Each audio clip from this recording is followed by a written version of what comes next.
poisoning. Dude, that was one of the worst experiences of my life. I don't think I've ever had food poisoning. We can start on food poisoning because that was one of the worst experiences of my fucking life, dude. All right, well, we're recording. Welcome to episode 29. 29? 29, almost Word. to 30. So do you think we'll make it to 50 by, what is it, July or June? Do we start at the end? We start at the end of June, right?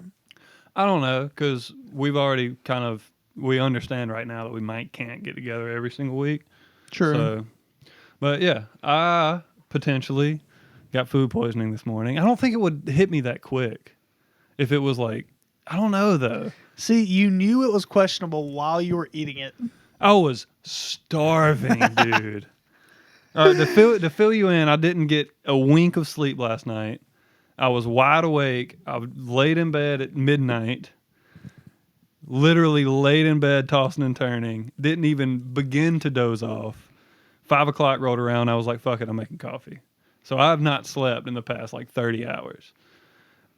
But You feel a nap coming on? I don't want to nap because I want to Sleep at night. Yeah, I want to be tired tonight. And if I nap, I'm not a napper. So if I nap, my body's going to be like, we're good for another 48 hours. I don't need that. I have too much energy. Yeah. Good thing it gets dark at 6:15. I have way too much energy. My brain I have what am I saying? I struggle very hard with shutting my brain off at night. See, you should have That's been. why I have a substance abuse problem, because my brain's just going constantly. If you were a hunter, you would be thriving. Or if I was fucking Elon Musk, but my brain doesn't do things. My brain doesn't explode with ideas in that way. My brain explodes with random song lyrics that are shitty the next day. I try to listen back to them. That's funny, dude. Dude, I even tried counting sheep. You want to know how many sheep I counted? How many? 170. I got to 170. I was like, this is not working. 1001, 1002. And then my brain was like, ooh, we could write a song about that. I counted 170 sheep last night. Couldn't get no sleep last night. Just fucking random rhymes. I'm like, God, dude, please stop. Just go to sleep. But anyway, because I was trying to go to sleep, I was already hungry by 2 because I had dinner at, 8:30. So I was pretty hungry by 2, but I was like, I'm trying to fall asleep. I'm not going to get up and make food. Right. And I'm definitely not going to. So by 5 o'clock, I was fucking starving. I was craving a bacon, egg, and cheese. What time does Wendy's open? 6:30. So I have waited. I made my coffee. I'm fine sipping coffee on an empty stomach. So that settled my stomach for a little bit. Then I went to Wendy's, got my bacon, egg, and cheese. 6:30? It was closer to 7:30. But it was the floppiest bacon I believe I have ever eaten in my entire life. I looked at it and was like, something's wrong. But I was starving, dude. I ate it. I ate all of it. And now my stomach is not happy. But I don't know. I don't know if I can blame it on that. I mean, I'm sure it was cooked to temperature. I don't know. It felt very underdone. To be totally honest, when I got food poisoning, it was literally one of the worst experiences ever, and one of the worst experiences I've ever had. And it was from Mexican food in Clinton, El Señor's, and it was the night before graduation at PC, and I had some friends graduating the next day. And we got so hammered that night after we ate El Señor's that I didn't even notice the effects coming. Right. So I went to sleep at 3 o'clock that night, and then I started waking up at 4. Yeah. And didn't stop puking until... The hangover doesn't help that either. No, but I didn't stop puking until 2 p.m. the next day. And it was because I took a couple of those... Have you ever heard of a Finnegan? Finnegan? Yeah. It's for nausea, but it also puts you to sleep. Yeah. Fucking man, I was in so much pain, and I didn't eat for 2 days after that. Yeah. And I'll never drink a Michelob cactus lime ever fucking again. Ever again. Dude, I lost like 10 pounds Yeah. in those days. It was nuts. So I had food poisoning bad for some fucking chicken. You know how It was chicken for sure. I'm like very much not a complainer when it comes to food or anything. Like I'm a bitch. I will tell you. never send back a plate. I will. I've never in my life have sent back a plate. I will eat anything unless it's like, unless I ordered something that was like $15 and you served me something that was like $5, and I'm like, bro, at least give me what I paid for. No, if you give me hot food and it's the value I paid, I'm just gonna eat it and not complain. I don't give a fuck. But anyway, my point is, right. when I looked at that biscuit, my first thought was, I need to call fucking Wendy's. That's how underdone it was. My first, like, I even poked at it and was like, I was starving. I'm sleep deprived. Was it because you had already drove home? Yes. Rookie move. Rookie move. Wendy's usually doesn't let me down, bro. It was early. It was too early, dude. On a holiday. On a holiday. On Martin Luther King Jr. Stop Day. blaming me. Wait, was he senior or junior? Martin Luther King? Yeah. Jr. He was junior. Right. But from my understanding of food poisoning is typically it takes like a day to really set in. Yeah, it took when like you have 12 food hours. poisoning, it's not the last meal you had. And I'm not necessarily saying this is food poisoning, but my stomach has been upset since I ate this. And I have no reason for my stomach to be upset. Like I was telling you before we started, my stomach feels like I have a hangover, but I have had zero alcohol. And it didn't start until after I ate. And then like coffee hadn't been able to settle it. Like it sucks. I was sipping on water, hoping that would help. Nothing. I mean, it's not like debilitating. It's just irritating. Right. It's just annoying. It's bothersome. It's constantly just like, oh, why does it feel like that? Like it wouldn't hinder me from doing anything. You know what I get when I eat too much at night, and I'll wake up with like this hangover feeling almost. Yeah. It's like my belly's full. Like it's embarrassing, but like my belly's fucking still full from the night before. Like I feel like half like I got a shit. You know what I mean? Like I don't want to get out of bed. Like I've had that feeling so many times. I'm kind of the opposite. If I eat a really big heavy meal right before bed, I wake up starving. I wake up so hungry.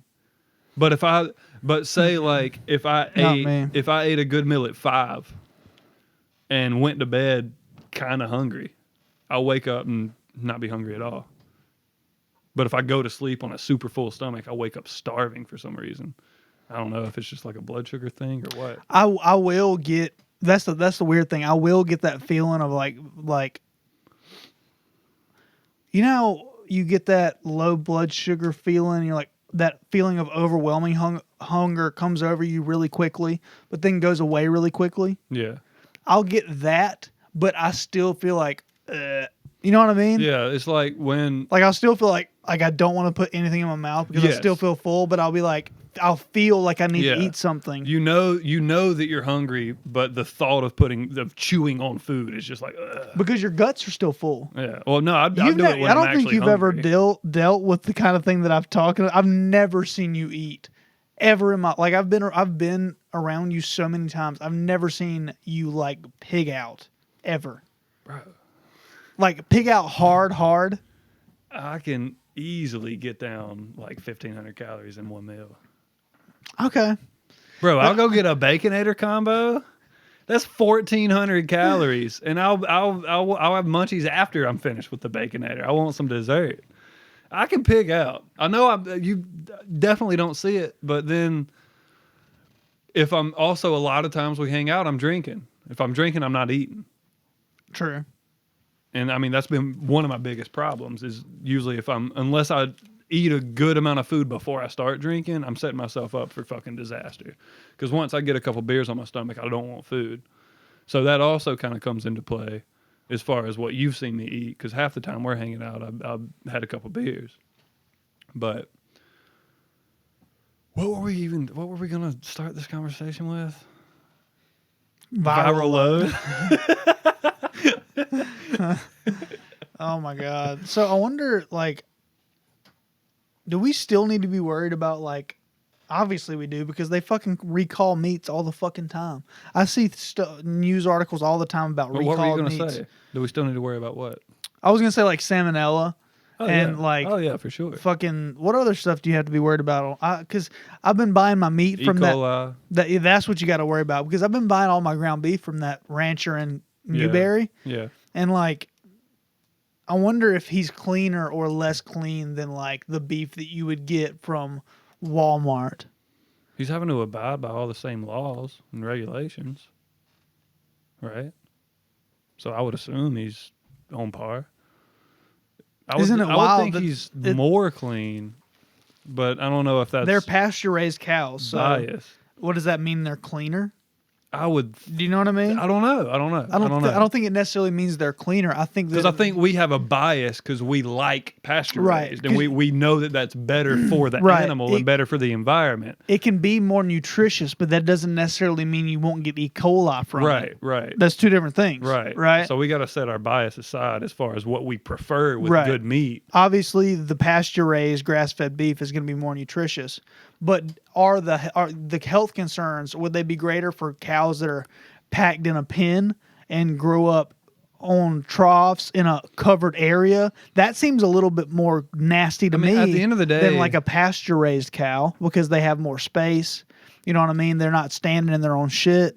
That only makes sense to me. But at the end of the day, I mean, just fucking cook your meat to temperature, and you have nothing to worry. Just measure the temperature of your meat. Use a thermometer. It takes literally 2 seconds, and it's just you don't even really have to do that with ground meat anyway, because I like to cook mine to a crispy yeah. But sometimes texture like anyway. if I've got like a really thick burger and I'm like just cooking it to eat some ground beef, like if I'm not even making a burger, I'm just trying to eat a ground beef patty, just a quick meal, and I got a thick ass half-pound patty, because sometimes I'll just grab half the pound of ground beef and just flatten it, throw it in the pan, not really worry about forming patties, just like I'm hungry, get the beef in the pan. And sometimes it'll be like a fucking inch thick, and I'm sitting there simmering on like medium low for like 30 minutes, and it's still a little pink in the middle. Dude, I So, crank the heat up. I don't like the crispy. You don't? Well, for me, I don't know. Maybe it's my oven. Maybe it's my cooking method. Maybe it's me. I don't know. But if I crank my heat with my ground beef, my outside will be black, the inside will be raw. You have to let it temper. You mean let it come up to temperature before you put it in the pan? Yeah. That makes almost no difference. Yes, it does. That is heavily debated. That is ridiculous. If I pull something out of the fridge at, let's say it's 38 degrees, right? And I immediately form it into a patty and Yes. throw it right in the pan. The meat's probably, let's say now at 45 degrees. All right, but And you cook it for 10 minutes. Yeah. As opposed to a patty that let's say is at 75 degrees. I'm just telling you, there's been a lot of research done on this and a lot of people debate on it. I've done both, and I've 100% can tell the difference. But either way, If you have the time to temper your ground beef, my whole point was, if you're doing it quickly, then I get it. I'll just grab my meat thermometer, stick it in. If I'm like, God dang, this shit's been cooking for 25 fucking minutes, I'm hungry, I'll grab the meat thermometer, throw it in, boom, 160, 150. All right, we're good. That's all it takes. And I don't use them. you're I very completely, rarely like- use the meat thermometer. the only time Maybe I I do should. it is if I want to like make sure. If I'm like kind of on the fence of like, man, I feel like this is all the way done, but I don't know, because I'm not very consistent at cooking my burger patties. Sometimes they'll be a little pink. Sometimes they're fully cooked all the way through. I'm a burger expert, son. See, I'll do a steak perfect, but I'm not as good with burgers. And you know, when I do burgers, and I eat burgers, I eat so much ground beef, it would probably be gross to most people.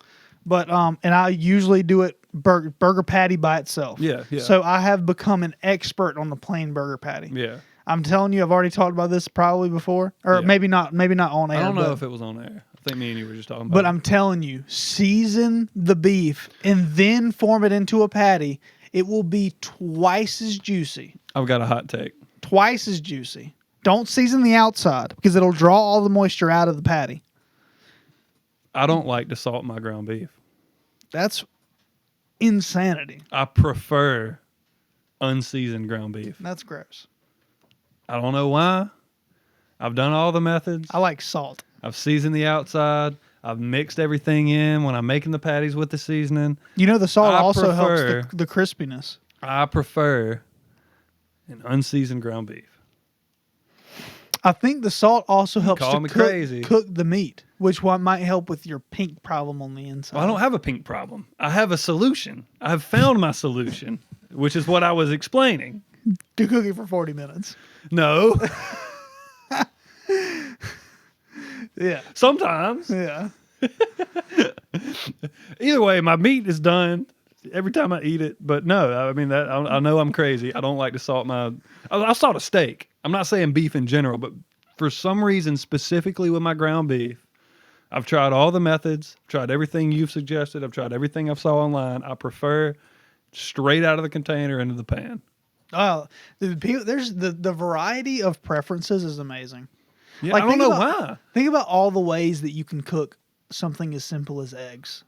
Oh, yeah, yeah. Like, you can take potatoes. eggs and cook them literally in the same pan 50 different ways. Yeah, yeah.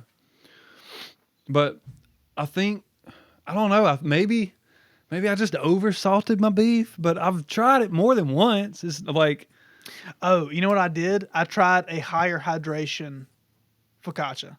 Usually, even my focaccia, I'll do a 65% hydration. I usually do 65 with a focaccia. You know what? But- I've been following a lot of the bakers. A lot of the bakers for a focaccia will use a very high hydration dough, like 75 to Really? 85 For focaccia or For- ciabatta? for focaccia. For ciabatta, A they lot of go people do it with ciabatta. for ciabatta. They'll go over 100% hydration. They'll do more water than flour. That's why I was thinking ciabatta. Yeah. But anyway, But even with the focaccia, I noticed a difference. And the next, so I usually do 65. Yeah. 65 is usually my thing. And my issue with the higher hydration is that it's harder to work. And I've realized see, I that completely disagree. I've realized that a higher hydration will give you a fluffier crust, but you have to learn how to work it. You know, this is good You because have to we've learn always how to had work this. We've always had this discussion over text. We've never debated this in person. So this is perfect. I personally think, and this comes, I think one of the benefits to make my dough a little easier to work is the oil, because the oil keeps it from sticking to your hand so easily. Just a little bit, like I'll put like I don't even remember, like 8 grams of olive oil into a dough big enough to make 2 pizzas. You're saying not on the outside, but actually mixed in. Yeah, mixed in with the dough. See, even when I mix in oil, it's still tacky at a high hydration. See, I've even went up to 75%, and once you get the gluten development, Because I have no stick. I have no issues with stick. even when you're working it, Yeah. right out of the mixer, Well, I mean, I haven't mixed in a long time, but yes, even when like I'm doing so my you initial, usually mix by hand. yeah, most of the time, because I'm usually not making a batch big enough. You know, if we're having a party and I'm making So it doesn't stick. 5, It doesn't stick to your 10 hands. pizzas, no. I mean, yes, it obviously dough sticks to your hands, Right. but before I figured out the recipe with oil, I would finish my mixing with my hands and then do my strength building folds, the initial gluten development. And my hands would be so stuck on with batter that I'd have to go to the trash can and like scrape my hands. You lose like a quarter of your dough. Since I started using oil, there's literally a small enough amount of dough on my hands that I can just rinse it off under the sink. Mm-hmm. It So- barely sticks to my hands, even at 75%. Hydration. Yes. Yeah. So I think the oil really helps.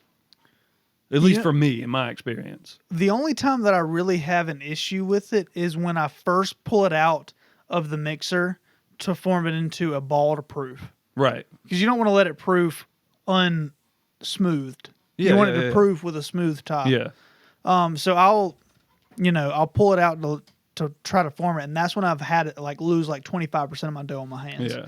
But See, what that's I've the noticed initial- that helps a lot is when I use the mixer, I'll add the oil and then the salt last. But you have to mix it and let it before you put the oil in. You have to let it develop some gluten, and then you put the oil in and let it go even more. Yeah. And you want to wait until that oil really absorbs into the mixture. So it's not really on the outside anymore. It's in the mixture, right? That's when I find that it's sticky, but if I wet my hand a little bit, it's not as bad. And if I use the correct folding technique Right. and then scrape Yeah. in the right way, See, I never. I Even have to never lose scrape. any. Like We need to make some right beside it, I'll, like um, right next to each yeah, other. yeah. But I'll Because so I love making dough. That's I one of w- my favorite parts I of will making the pizza say is making dough. I love that- making dough. I don't want judgment because I do this out of convenience. It has no effect on anything. I wear gloves for the initial mix. I'll put on some nitrile gloves.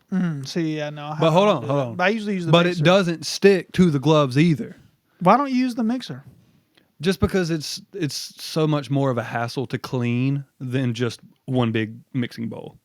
Because then you've got the hook. That bowl's a little steeper to get into. I prefer to mix in my larger, more shallow bowl because I feel like I have more control. And like if I'm making a batch of like I was saying, like 6 or 8 doughs, or making enough dough to make like 6 or 8 pies, then yeah, I'll use the mixer.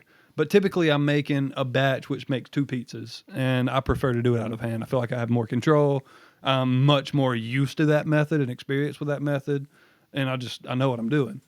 But yeah, like so the initial mix I'll use gloves. But again, it barely even sticks to the gloves. But it obviously that's the initial like mixing the flour with the fucking water. So it's sticky. So I just use gloves for that step just because it just speeds up the cleanup just by a few seconds, and it's worth it to me. But it's still not like I'm losing a ton of volume on the gloves. Then I'll let that, after it's fully nice and mixed and combined, I will let it sit for 30 minutes. Let everything absorb together. Let the flour absorb all the moisture, and let everything fully combine. And then I'll go in for the first fold. And you want to have your hand as soaked as you can possibly get it. Like I fully soak my hand in water, give it one little shake off, and then fold. And With water. I never have issues with stick. And this is after you've added the oil. Yes. So I'll do water, yeast, agitate that yeast a little bit, get it mixed in. I let that sit for like 15 minutes sometimes. Let that yeast bloom up. Then I'll add my flour, salt, oil. And also I'll add a little bit of honey with my dough, because a little bit of extra sugar helps the yeast. I usually do sugar, yeah. I just started using honey because Vito was like, it makes sense that the more natural sugars you can get, the better it's going to be for the natural yeast to use, which I guess that makes sense to me. So sure. Plus honey's fucking great. So I'll use honey, and I'll put the honey in with the yeast in the water, and then try to dissolve the honey in the water. And I'll let that yeast sit for like 10, 15 minutes. Let it really start coming alive. Then I'll throw in the dough, salt on top, and then oil, and then mix. And then, fold again, and rest. I've never had issues with stick. So I usually always go mixer, and I'll go measured. I'll measure the flour, the sugar, and the yeast together Yeah. into the big mixer, and then I'll measure my water. Add the water to the mixture of flour, yeast, sugar, or honey, whatever I'm using, and I'll let that come together. Let me finish before you. No. Let me finish. Shut up. Let me finish. I'll add the water, and then after that gets really good and mixed in the mixer. I'm talking so well that it comes off my hook without leaving anything behind. Yeah. Then I'll add my oil and let that come together the same way. Come together so well that I can almost pull it off the hook without leaving anything behind. And at that point, the dough is really strong, and then I'll add my salt, and I'll let it get even stronger. I'll let that dough get very strong. I'll let it work in the mixer for several minutes. And after it's one unit very strong and comes off the hook totally clean, I'll put it onto a counter and then shape it. That's when I have a little bit of stick to my wood. I have a wood table. I have a little bit of stick, and I'll use my scraper and just perfectly. The scraper scrapes it right back into the ball. I don't put it on wood because wood's porous. It's gonna stick more to wood. But the scraper, I've learned a scraping technique from that. He's a French guy who's a baker. Yeah. He's done some stuff with Gosney, but anyway, he has this scraping technique. I think I know who you're talking about. All you do is pull. Pull, and it sticks a little bit. But if you take the scraper and scrape underneath into the dough ball, it perfectly adheres back into the underside. And so I lose very little, and I use the same technique when I'm working and forming a smooth ball as I'll wet my hands, just a little bit. But I don't add any. I don't want to mess with my hydration, so I don't add any flour. No, I never add flour because that's going to mess with your hydration. Until I'm actually shaping the dough, until I'm forming the pizza, I don't add any. And you flour. don't want to add any more oil because that's also affecting. You're right. That's what I'm saying. If anything, I'm adding maybe 0.5% of water. Right. Yeah. Which I'm okay with because that's just more hydration. Right. Just I like more hydration. Yeah. I have a couple critiques. And I mean, obviously, me and you kind of are just as experienced as each other. We don't necessarily have. I've made a lot of doughs at this point, so yeah. Yeah, like I think me and you are kind of on par with our experience. Mm-hmm. I have never, in all of my research, seen anybody mix yeast with flour first. I just do it for convenience. I've never seen that. I've done it both single ways. Person I've ever looked into on how to make bread, how to make dough, how to make pizza, anything that has to do with dough, period, they always mix the yeast with the water first.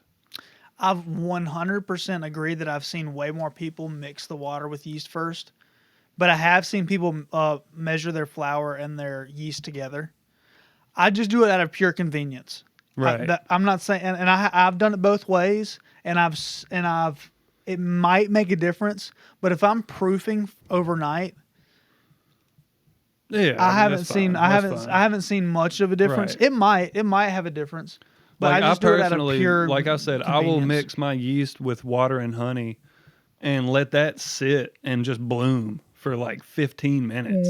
And then you come back, the bowl's got a little foam on top. It's getting a little. I've definitely seen people do that. Yeah, and I've had good results with that. My second critique is how much you're working the dough in the mixer. I'm leaning to think that your dough not more than 10 minutes. I know, but with how strong it is, how much you're talking about how strong it is. It's still loose. It's still loose. I know. I wonder if your dough is slightly overworked, and therefore the strength of it actually makes it a little bit hard to give into your shaping. I very rarely have problems with shaping. It's just the stick? Huh? It's just stickiness. That's your only issue. If I let it get strong enough, I have less of an issue with it sticking. Yeah, and then that's just crazy. And our methods softness, are so different. The softness comes with the proofing. Yeah, the longer you let it proof, the easier it is to shape. The softer it gets, well, the more malleable it gets. It's also gluten development, which comes with folding. You don't develop gluten through proofing. You develop gluten through folding. Which happens, develop airiness through proofing. Which happens in both the mixer and when I'm folding it, because I fold it by hand. The folding it by hand is what gives it the smoothness. I try to fold it the least amount I possibly can to get enough gluten to have a smooth ball.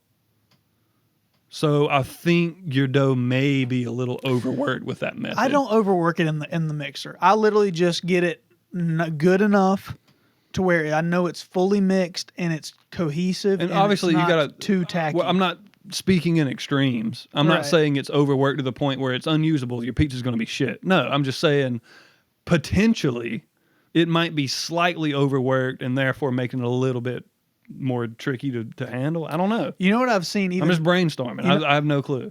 No, I totally get you. But when I've watched some guys who do big batches. Have you seen those huge mixers in the pizza the pizzerias where they have a huge mixer and the hook is like this long? Yeah, they got a little cage around it. Yeah, the way that I saw them do it was exactly what you're talking about. Water first, yeast, sugar. oil, flour, salt. Well, that would make sense because you know they say mix your liquids first and solids. So I would understand mixing the oil in liquid But I form. mean, they before also you add the sugar and flour. the yeast, and they're both solid. Sugar, I mean, yeast goes with water. That's a pretty known thing in bread making. No, of course. I'm just saying, Most but it is people a put solid. right, but then also sugar is when it comes to mixing your solids and liquids together. A lot of times, sugar is mixed in with the liquids because it dissolves. Right, it dissolves. Yeah, So sugar is kind of, and plus I use honey, which is a liquid. true.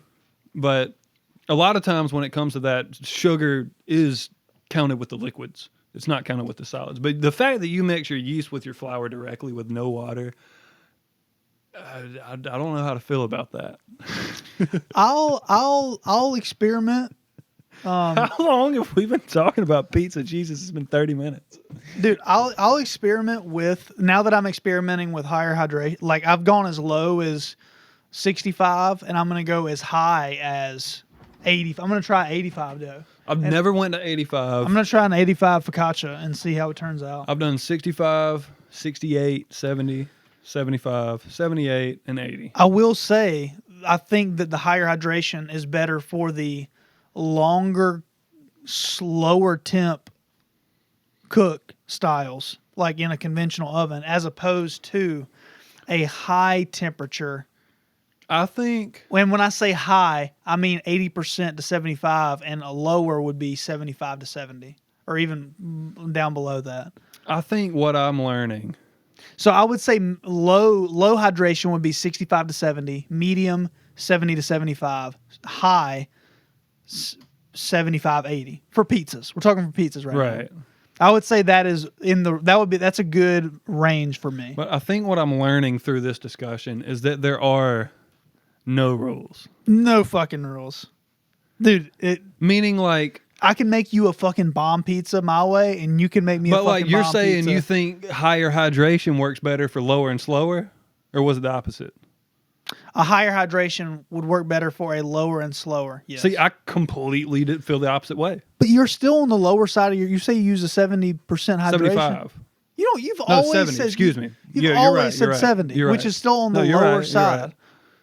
75 is I've experimented with, but yeah, 70s I think is my go. I'd have to refer to my. That's a fucking chart. low medium. You always tell me 70. I think it is 70. And like for my Neapolitans, I'll usually go 65, which is probably too low. 65 was the first first pizza recipe I ever tried was a 65%. And I will say it's a lot. I always did it low hydration, not for the flavor, not for the consistency, not because I was smart, only because it was easier to work with because it was a shaggier dough. Yeah. As you get See, past that's that, just an experience I've never had. that's that, and it was only because I was inexperienced that I had issues working with the higher hydrations. Right. But now that my technique is better, I can work with the higher hydrations and not be limiting myself to that lower hydration because it's easier to work.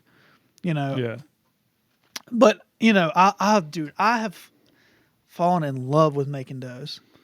I need to do it more. When people say they get an uni and they buy some pre-made frozen dough, I'm like, you're you fucking idiot. up. You're fucking up, dude. Before you buy an uni, learn to make pizzas. Yeah, make the dough. That's the whole thing. Learn to make pizzas, then buy the uni. And by the way, You can make some bomb-ass pizzas in your oven. people think the toppings make the pizza. People grossly underestimate how the dough makes the pizza. The dough makes the pizza. I think the bro. dough and the sauce are the two most important. The dough and the Dude, sauce. a good sauce goes a good sauce Good sauce goes will long. cover up a terrible dough. No, because what's the first thing you notice when you bite into it? Is this pizza crispy? But is it loose? Is it you notice that? I think the way I mean it is like I noticed the we dough. grew up on Pizza Hut and Little Caesars. Yeah, the dough's always the same. So my point is a good sauce, Well, that's a good point. you'll forget about that dough. But we're talking We're about used to shitty doughs. right, but that's not. It's not even a shitty dough. But when you go to those places, Yeah. those doughs are all exactly the same within like a percentile of each other. Right. Right? They're all about the same. So you're saying you notice in those fast food pizzas the sauce more because the dough is so No, that's consistent. not what I mean. The dough is so consistent. That's not how I meant it. I just mean like at the end of the day, the sauce is where a lot of flavor's coming from. The dough is where a lot of texture's coming from. Yeah, And I agree. personally, I think the flavor will override the texture. If it's got a good flavor but a little chewy, what I'm saying is I would prefer a delicious sauce with a slightly chewy dough than a crispy dough with a terrible sauce. That's the only point I'm trying to make. Okay, I can buy that. I can get away with I can down a fucking chewy dough, you know? As long as it still tastes good. If the texture's a little off, I'll get over it. But if the texture's on point but the flavor's not there, dude, just throw it out. That's a good point.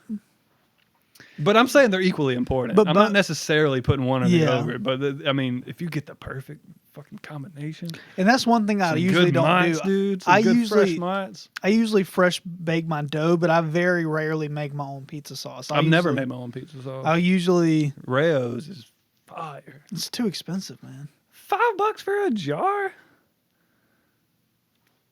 $5 for like 4 pizzas worth of sauce? I've been buying the canned tomato sauce, and I'll get like I think they're $2.50 for a 12-ounce can, Yeah. and I'll get 2 of those, so 24 ounces for. I've seen a lot of recipes for homemade pizza sauce, and I really want to try it. They seem extremely simple and really delicious. I want to get an immersion. It seems blender. like I know, me too. It seems like canned tomatoes are the way to go. Yeah, and there's like the brand. Everybody's like, if you getting canned tomatoes, get this brand. Which is stupid.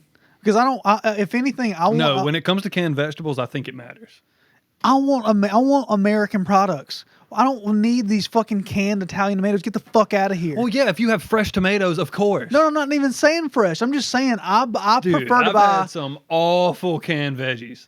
Canned veggies are. I sent you that brand, right? I don't remember. So there's they're California grown tomatoes. They're organic canned tomatoes. This is a specific brand that I buy. They carry them in Publix, Kroger. They don't carry them, I don't think, in most Walmarts. I haven't seen them in Walmarts.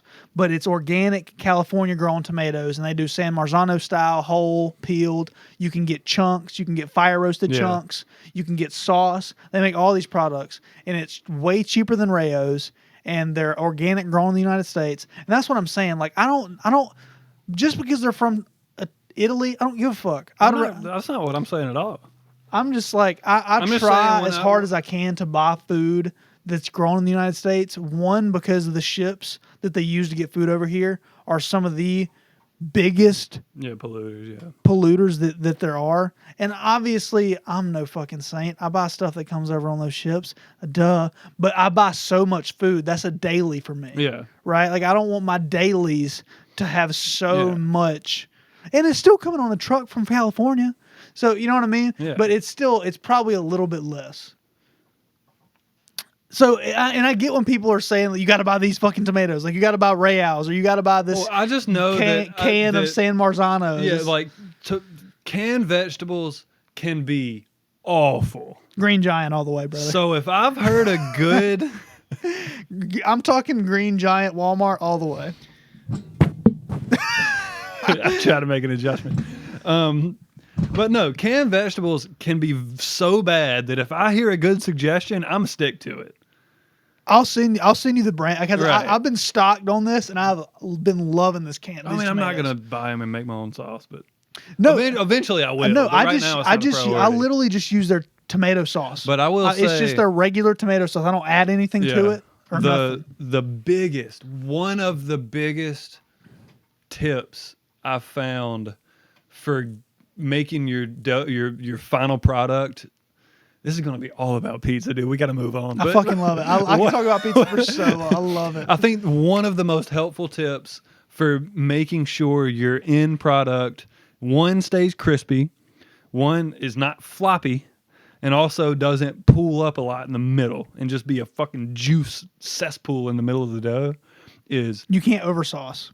Drain your fresh mites. Oh, right. I usually, to be honest with you, I haven't been going fresh mites. I've been going low moisture whole milk mozzarella. Yeah. Just for that exact reason. Yeah. It's not as soupy. Yeah. And it melts a little bit better. I'll take the little brick of mites, chop it up, throw it in a strainer over a bowl, set that in the fridge, make sure you cover it, and then You know what I've been that going? drain for like 3 hours. Then Right. it is a game changer. Makes a big difference. It makes, I think it's probably the biggest improvement in my pizzas. You know, the biggest single tip improvement that I found. Some people go, the slices, they'll take a whole slice piece of mozzarella that's like this big, right? Yeah. Like a big coin. And then some people will go, they'll slice that into small strips. I like small. I've been going small cubes. I'll go a lot of small cubes instead of like 5 big circles, 5 big plump circles. I just personally like that big uniform covering of cheese as opposed to like big gloppy That makes slices. sense to me. It also depends on how you're cooking That's just it. how I like it. It depends on how Yeah. you're cooking it. Because if you're throwing in a 700-degree pizza oven, you True. need thicker minds. I Because see you're a going to lot burn of your these minds. pizza influencers pumping out some pizzas that look way soupy and undercooked to me. Garbage. I'm like, what the fuck are y'all motherfuckers on, bro? You ain't got no coloration on your cheese, homie. Is your broiler even working? You need a flame broil in that fucking oven. You ain't got shit going on. Vito's the goat. I can't understand what the fuck he's saying. That's why I homie. love him. I can't understand what the fuck he is saying. It's soft and crunchy. That's the only thing I can understand. And voila. I love his accent. Dude, I love his accent. The way he does videos is so circular. They have no beginning, middle, and end. It's just like a. He's not a YouTuber. He is a pizza maker. And he's just trying to share his knowledge, dude. I appreciated some of his knowledge for sure. I don't know. Like I'm big on personality, and I don't know. I'm attracted to his personality. He's got personality. He's just sure. He seems like a cool dude to go he'd be make a pizzas fun with. guy to hang out. Yes, and I'm like, and then he's from fucking Naples. Like, And if you cook with wood, I respect you. I see all you fuckers out there go skipping and going with the propane fire. That ain't the Dude, same. while we're on the it ain't the topic, same. It ain't real like the fire is. This is something else I can tell the difference, that, y'all. I can tell. The taste ain't there. It ain't there. that me and you talked about on over text is like, at the end of the day, Neapolitan style pizza is just how most people made pizza in Naples, Italy, back in the day. And My point was, which is high temp fire. well, no, That's what makes the difference. point That's was- what makes it Neapolitan. you can't tell me every single person in that town was Had their making the own- exact right. same recipe Fuck no. no. So to say that this exact ratio They're probably and just like me and you. hydration They and wood mixed it. fired, absolutely. So who's to say what a tradition? I mean, Well, they all obviously- were probably wood fired Because who's because to say what a traditional that's all they had back then. Neapolitan is? Because back in the day, when they were traditionally making Neapolitans, I guarantee they fucked with the recipe. I guarantee they experimented. for sure. So fuck off. That's and your and right I've also point. told you, like, I'm not claiming to make any style of pizza. Well, the only reason that I feel like me and you have had not conflict about it, but just like discussion. We just have different outlooks on it. Well, honestly. that and because we've talked about, I feel like we've talked about it'd be really fun to try to sell some pizzas at some point. Yeah. Like setting up a booth. That'd God, be that dream died quick. no. I would still love to do it. Because It just fell off. But in order to We do haven't that, talked about that in a minute. in order to do that, we would have to agree on a recipe. Yeah. So that's always been I've been like trying to like just come because we would have to agree on a recipe, right? But don't get me. I want to do that, dude, because we could. If That'd be fun. dude, it would be fun. It'd be fun, and I think we at this point could do better than you think. Ooh, I gotta start making more pizzas then. I haven't made pizza. I've been in a long time. grinding on making I ain't made those, pizza bro. in a while. The last time I made that focaccia, I made a focaccia since Christmas because I'm broke as shit and I have flour, so I was like, fuck it, I'm free food. Let me Right. make some bread, and I had begun making my focaccias with the exact same recipe as my pizza dough, but it had been so long that I was second guessing myself, and I just used the beginner recipe from my beginning baking book, and I was a little disappointed. It's still delicious, but it's not what I'd gotten used to. I have my baker percentage by weight ratios memorized for just like basic amount of sugar and salt Yeah. and yeast. You know what I mean? Yeah, I think at this point, if you gave me The if thing you that said, varies really is the hydration. yeah, That's the thing that yeah, varies the most, and whether you do oil or right. not. And then salt can potentially slow down a proof. Which is why I add it at the very last point of Right. mixing. And then obviously the more yeast, quicker rise, less yeast might be a slower rise. But if you're using less yeast, maybe cut back on the salt because the salt's going to inhibit it's all about understanding those ratios. And I think I'm pretty much at the point where if you said, here's X amount of grams of flour, make pizza. Oh, I could totally do I it. could do it with no recipe. No recipe for sure. I Yeah, could do it. I could totally do it. No recipe at all. 2% by weight of flour, salt, right around the same amount for sugar, maybe a little less. You want it a tad more salty than sweet. For me. Yeah, I think again, then I don't remember my exact measurements. I usually go about 3.5% by weight oil to flour. See, I Again, don't- this is I don't all look at based off. percentages. This is all based. So I mean, how do you? I mean, I don't math it that hard. The only thing I'm mathing is hydration. So you don't math your percentages for the other ones? Not really. Really? No, I mean, That's surprising. so you don't weigh your salt? You don't weigh? No. I weigh it.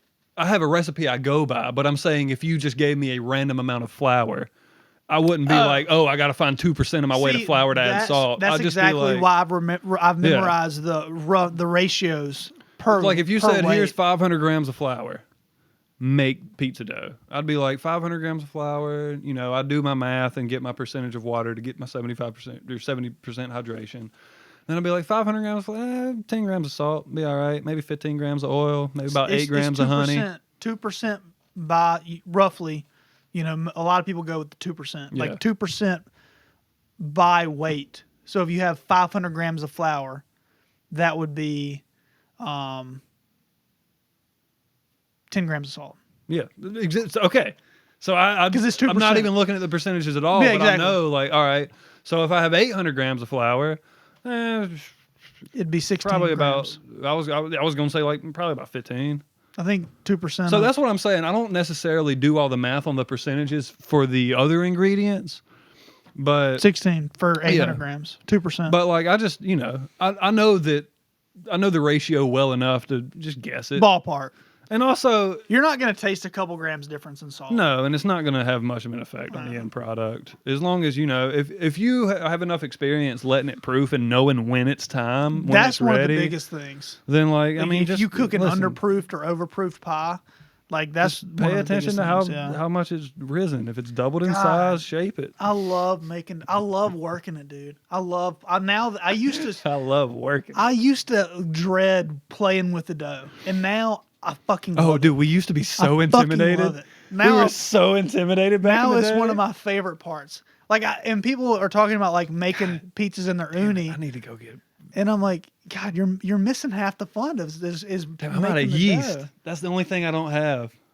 Dude. Okay, don't buy the packets. Oh, I buy the jar. Buy the jar Yeah. and put it in the freezer. I do. No, I put it in the fridge, but Dude, I've noticed the freezer keeps it way better. Remember last time I made. It was the focaccia I made after Christmas. I told you I only had 2 grams of yeast left. The recipe called for like 6 or 8. And I was like, fuck it, I'll just cut my salt back a little bit, let it proof for a little longer. And I wound up not even needing to let it proof anymore. Just cutting the salt back pretty much did the trick for me. Still proofed up plenty. But, God, what was I about to say? Oh, that yeast had been in my fridge for easily 8 months. And it was the last 2 grams, and that last 2 grams had been probably sitting in the fridge for 2 months. Rose completely fine. So I don't. I've had a couple jars go out on me, and they were not. I haven't had that. They were dead. Although that jar took me a while to go through because I don't make pizzas like that. Like I go through my phases. There might be a definitely week. make at least one every couple of weeks. Like there might be maybe a week once a where week. I'll make pizza 3 times that week, and then I won't make pizza for another 2 months. That's how I am with everything, man. Like I've talked about that with you a lot. Like video games. Like I'll play video games 8 hours a day for a week, and then not touch them for 5 months, and then be like, "Damn, I'm fiending to play some video." Like that's just how I go through things. This is how I'm right now. I'm in an art phase. Like I'm fiending to make art. Right Okay, now. well we should try to get together next weekend and we'll fucking make some wood-fired pizzas. It's been a minute, man. We should do It's it. been a minute. Have you seen my pizza oven? How rusty it is? We can use mine. It's rough. We can use mine. I really want to try the system where one person's making pies, one person's tending I fire, want so we to can show pump out you. some I know pizzas. that this isn't how we would sell them, but I really want to show you my oven method. I don't think I've ever showed you that. You've never tried me making the Neapolitan style dough, but cook it in the oven at about 550. Yeah, we've done that at my place. Turn over the cast iron thing. We did it. No. This is different.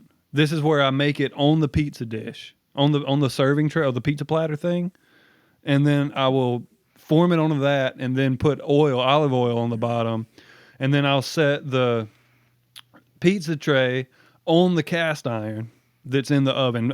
Cast iron flipped upside down like we've done before, but I bet your 16-inch stone would go perfect in that oven. probably. But anyway, I'm cast iron holds enough things, and since I'm cooking on the pizza, it holds enough things. Cast iron holds enough heat, and since I'm cooking it on the pizza tray anyway, the surface texture doesn't really matter. I'm not worried about the stone. But anyway, I'll stick it on the bottom of the cast iron, and that immediately gets the underside of the dough that's making contact with the pizza tray. That oil starts frying that dough. Mm-hmm. And I'll cook it on the cast iron on the pizza tray for about 5 minutes at 550. And that 5 minutes at 550 will be on the bottom rack with an upside down cast iron, pizza tray on top, pizza. My other rack will be at the highest setting. I'll go 5 minutes on the cast iron. It immediately starts frying and crisping up the bottom of that dough with the olive oil that I've kind of laid down so it doesn't stick. Instead of flouring the thing to make it not stick, I oil it. Yeah. And again, that oil fries the dough. It immediately gets crispy. And then I go up on the very top rack for another 5 minutes to finish cooking the top. Mm-hmm. Dude, I prefer it over wood fired. It is so consistent. It is extremely no peel. The biggest issue with the wood fire is the consistency. Yeah. That's the biggest issue. That's the thing with this method is so consistent. So I gotta talk more than Mike. It's so consistent because I'm not having to get it on a peel. I'm not dealing with any amount of obviously I'll flour my dough as I'm shaping it, with half and half similarly to in AP. And then I'll shape it, put it on the pizza tray with a layer of olive oil, and then the oil also helps me stretch it out. And you can get it super thin. And then because you're frying the bottom of that dough, it's crispy no matter what, dude. It is so consistent. I've done a similar method. So consistent. You know what I've also done? I've also done pizza stone. And just more convenient. But yeah. Oh, yeah. It takes so much time. The wood fire nowadays is a luxury. You have to have time. You got to have a day. You got to have it's a fun thing to do. Right. It's like, hey, let's go cook out in the yard. Yeah. But I have done it in the, I have a stone, like a circular stone. And I put that in the oven and then made like a 16-inch pie and then used my peel to set it on the stone. I've done that method too. Yeah. I like that. My issue with that in the oven specifically, so with my method I have 5 minutes direct on the heat, which would be stone, and then 5 minutes more in indirect heat to cook the top. So it's a full 10-minute cook, which you need at 500 degrees. Oh, for sure. If you're using wood fired at 800 degrees, you can cook it in 90 seconds. You can't, yeah, right. So when you're using the stone at 500,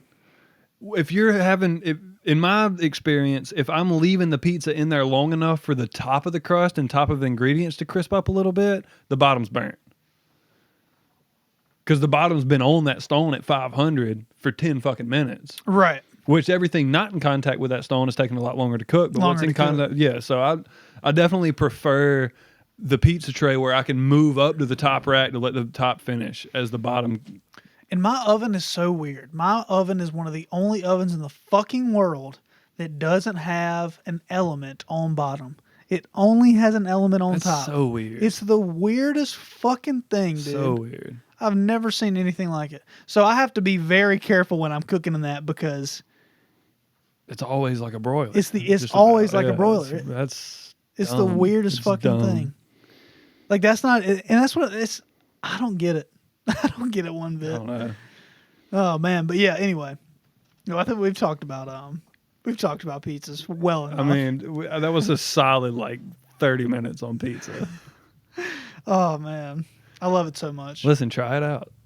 Make your own dough, and tell me Try it out. once man. you get the hang of it how much better that fucking dough is, dude. God, it's good. God, Man, it's I good. want to make pizza. I'm gonna mix the dough when I get home tonight. Dang it. I'm gonna mix the dough. I should have mixed one this morning. Dude, this conversation has made me completely forget about my sleep deprivedness. Like, dude, we start talking about pizzas. I got energy now, brother. I'm up. Eat you enough pizza tonight. That'll put you to sleep. Because now I'm thinking about pizza and I'm like, damn, as soon as we finish talking, it's about time for naps. Like, I'm going to be struggling when we get done with this, dude. But I don't want to nap. Because I'm trying to, I'm open to talk about this publicly. I'm trying to cut weed out of my bedtime habit. For years, I've relied on weed to help me go to sleep. And last night I didn't have weed, and I was like, fuck it, let's push through. I got this. I can handle it. 5 minutes later, I was like, I need weed. Yeah. Dude, it was the waves of like, no, you got it. No, oh man, let me just ask around. No, you can do this. No, well, oh, let me just see. Maybe this guy's got something. Oh no, just lay down, dude. That was like, I was battling last night. Oh yeah, I was battling, but I persevered. And like I was telling you, the only drugs I consumed yesterday were caffeine and nicotine.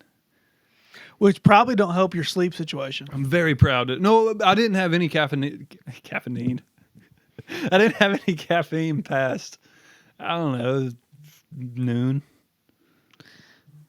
Still, And I laid down to go to bed at midnight. probably doesn't have an effect on you. The nicotine, though. I don't know. Nicotine can be relaxing. Yeah, when you're addicted to it.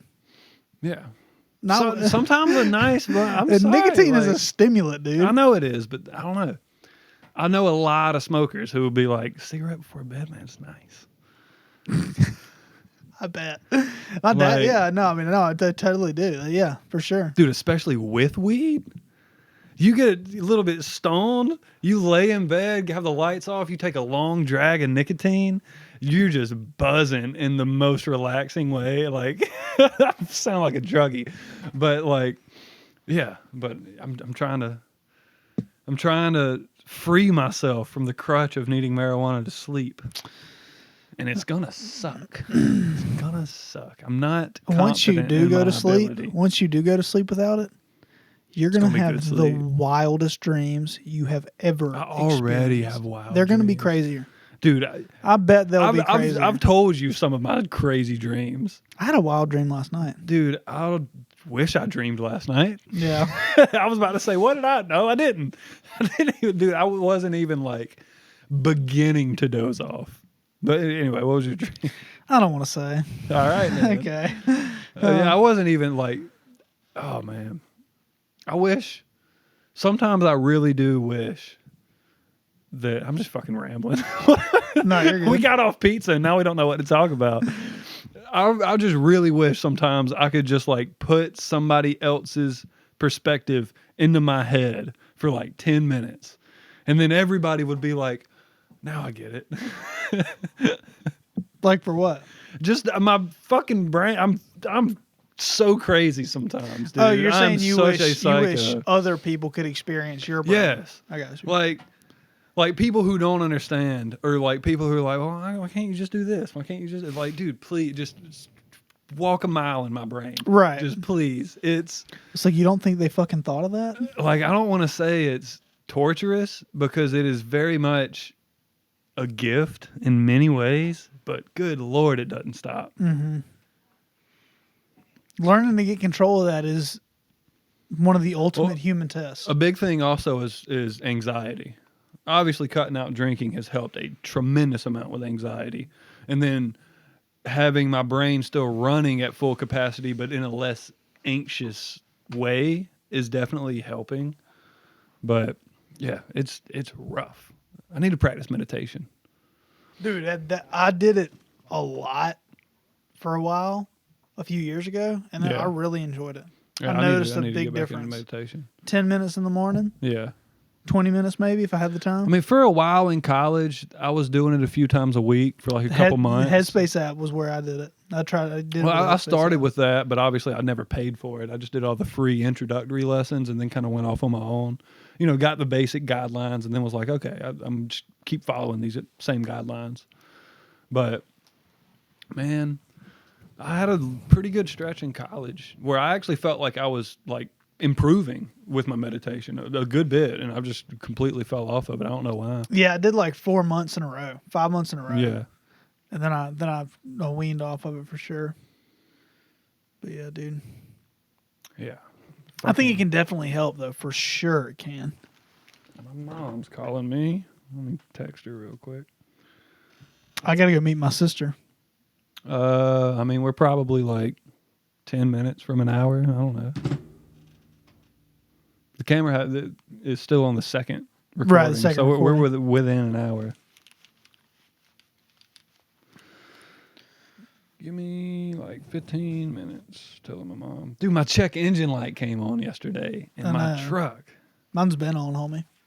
I don't even want to know what it is. Dude, just go to O'Reilly. I know I am. It's I'm going, free I'm going today. diagnosis. I need to get my I need to check my antifreeze.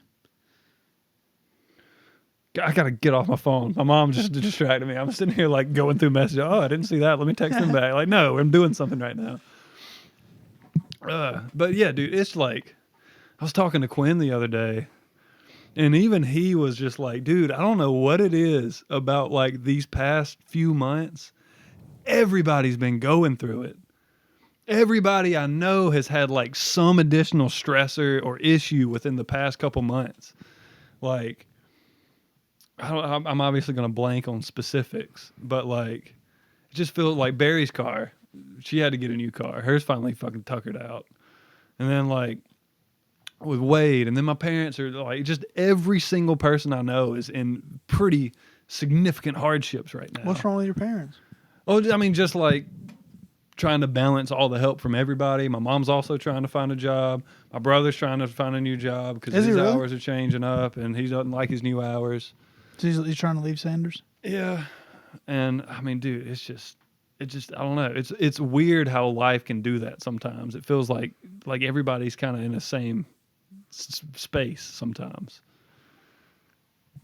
Yeah, you mean the recession? Is that what we're in? I think so. Yeah. I don't know.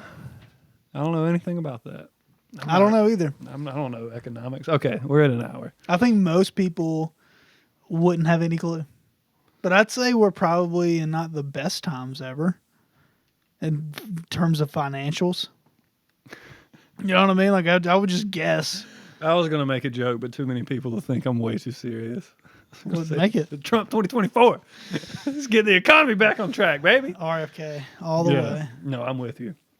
Oh, dude, I am not looking forward to November.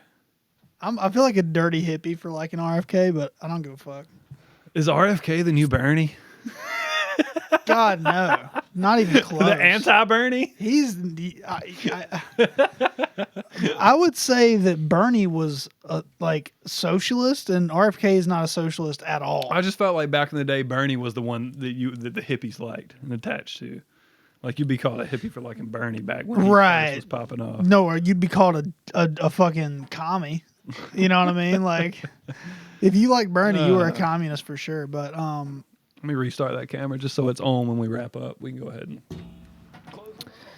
But not. I don't mind. I wouldn't mind seeing Trump in office again over Biden.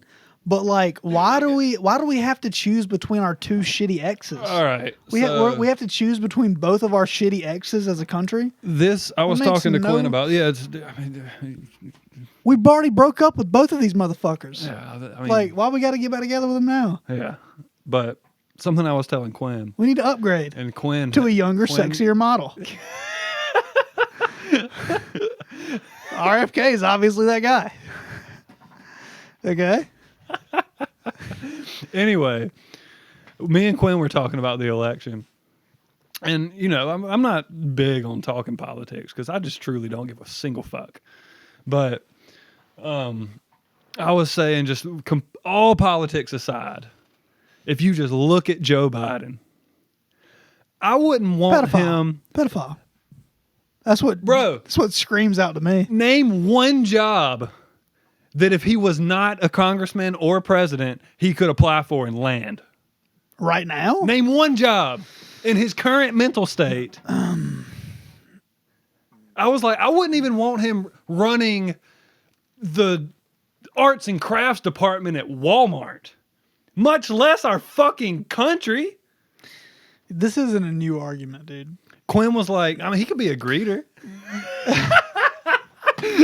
That's what I'm So thinking funny. at the store is a greeter. So funny. That person who checks I was like, he your- wouldn't even be good at greeting. He'd be sniffing all the bitches' hairs that walk by. he checks people's receipts as they're leaving He Walmart. checks their receipt and then goes in for a sniff of their hair. You know what he could do? Santa Claus. He'd be a great Santa Claus. No, he'd just be like talking in circles to kids. The kids would be like, dude, is Santa Claus senile? What is going on here? Anyway, He would probably end up telling kids that Santa wasn't real. I've heard this idea floated. Term limits is obviously one. We already have that.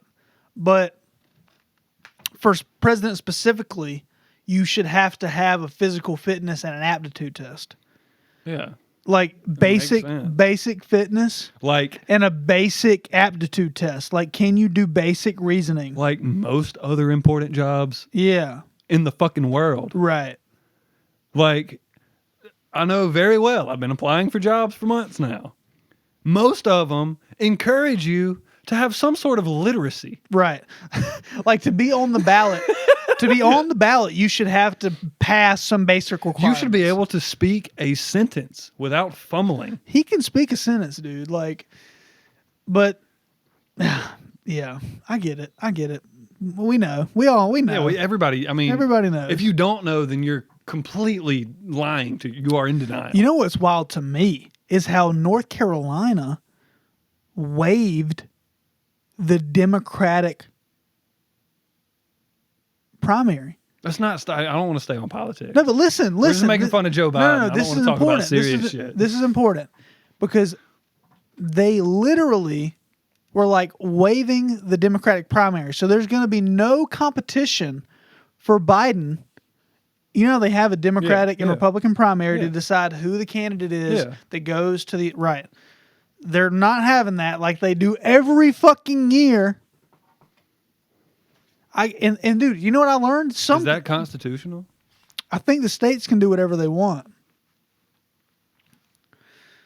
because it's electoral college system.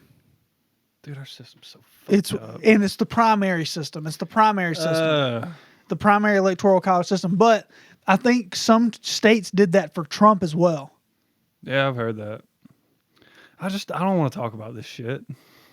That's fucking wild, though, dude. Well, once again, They're literally waiving the whole point. what are we gonna Trying do? to Go up choose to your Raleigh leader. with fucking and Pickett? What are we gonna do? No, I don't give a fuck. Okay. I don't like stressing about shit that just annoys me. I just don't like wasting my energy on that. I don't think bringing it up on the podcast is a waste of energy. No, I because if don't. some people know that, hey, they're trying to waive democratic elections. It is important to bring attention to it. It's They're trying very important to- to bring attention to it. They're trying but- to waive the very right you have to choose your leader in front of you, Yeah, it's ridiculous. blatantly. It's absolutely ridiculous. So I just want people to know that's something that's going on. Yeah, no, again, it's important to bring light to it. Just to be aware absolutely. that it's going on. Yes. But then to go into any detail about discussing solutions or why or this and that is just like we're just gonna be talking in circles. Oh, we know why. Yeah. And the solution is just to actually have the fucking debates and Yeah, actually let's have the fucking Do elections. what we've done every single year since the system was put in place. Yeah, no. Well, I mean, there was a couple years we didn't do it, but no, the 1860s were kind of rough. No kidding. And I'm pretty sure FDR, I mean, was basically uncontested. What do you mean? FDR, he served like 4 terms as president. Oh, I said 1860s. I know you did. I'm just saying. Yeah, I was saying I don't know how many primaries we were having when we were 2 separate countries. That's basically what I was trying to say. The Union, I don't know. So, but that's only 4-year span. Yeah. So I wonder.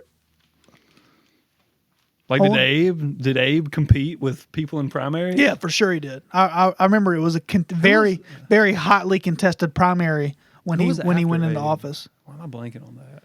I feel like this should be common knowledge. Johnson, President Andrew Johnson. Andrew Johnson, I believe. I don't know. We should wrap it up. We're getting out there. Oh, Let's just clear this one up. Dude, I'm so like Andrew Johnson. I was correct. You're right. And then Ulysses S. Grant. A real one. Won it for the North. Ulysses. Jesus Christ, there were some ugly fuckers, dude. Fuck it. Let's run through. After Ulysses. Nah, you don't want to know. Rutherford B. Hayes. Rutherford B. Hayes. This is when it starts to get real corrupt. Hold on, James Garfield. Garfield. Chester Arthur. What are we in, like 1890s? 1880s. Yeah, all those like Garfield to like. Basically, I'm gonna say Lincoln, all the way to Hoover. No, before Hoover. All the way to Theodore Roosevelt were all very shady. Yeah. That's when they basically monopolized. Dude, that's who we need. The resources. A reincarnate of fucking Teddy. Teddy. We need another Teddy. We need a leader, dude. Dude. We need a true leader. I just want to keep rambling. How much would a fucking amazing leader help this country? Or do you think we're so far past the point of even agreeing on the smallest things that we could even have a leader that really No, I don't united think us? one person will ever unite this country. I don't think one person's going to do it. This happened before. I wouldn't put it past us. But I would say it would be more likely that it would be someone evil. I mean, but when it happened before, what was our population? Less. Significantly. Yeah, probably. You're right. Also, back in those days, how much information do we know about what the common man thought and felt? It was a lot more uniform. Well, That's for sure. We only know the opinions of the people who had power and could leave those opinions in certain, ways that we can look back on. Well, access to information the was fucking so farmer, much smaller. Fucking farmer, we don't know what he thought about the current system. We don't know if he felt unified by a president in the past. Right now we're just talking about random fucking working class folk. So 100 years ago, we had no clue what their opinion was. They probably hated the government too. So when we think that there were people in the past who unified this government, because that's when only everybody unified the people with power. What? They only unified the people with power. That's all we know, is what I'm saying. We don't know how anybody else lower than that felt about them, because there's no what I'm saying, like the cotton growers. That's not true though, because we know the story of the disenfranchised is the story of us. Like, we know that labor's unionized. We know that. Yeah, but we only know what became written history. I see. Yeah, the winners write the history. I get it. Right. So yeah, we know when we got labor unions, because that's when us plebes finally made some laws happen. Right. So of course we know when that happens, because it was set in law. How long were we working for that? We have no clue. I think we know. I mean, there's certain amounts of it documented, because a lot of people kept journals back in the day, dude. That's true. But I just feel like the layperson, we really have no idea what they thought about anything. No, very little. Unless they specifically wrote it out. But we should definitely wrap this up. We have been. The pizza was the highlight. We should have stayed on pizza, dude. We should have stayed on pizza. Listen, we're not. None of this is about political opinions. This is all just observations. That's all it is. It's not politically sided in any way whatsoever. Yeah, let's get those Democrats out of office. Oh man. Signing off. Yeah. Love you guys as always. Thank you for listening. Tune in again next week. We apologize for the end of that one. Barry out, bitches.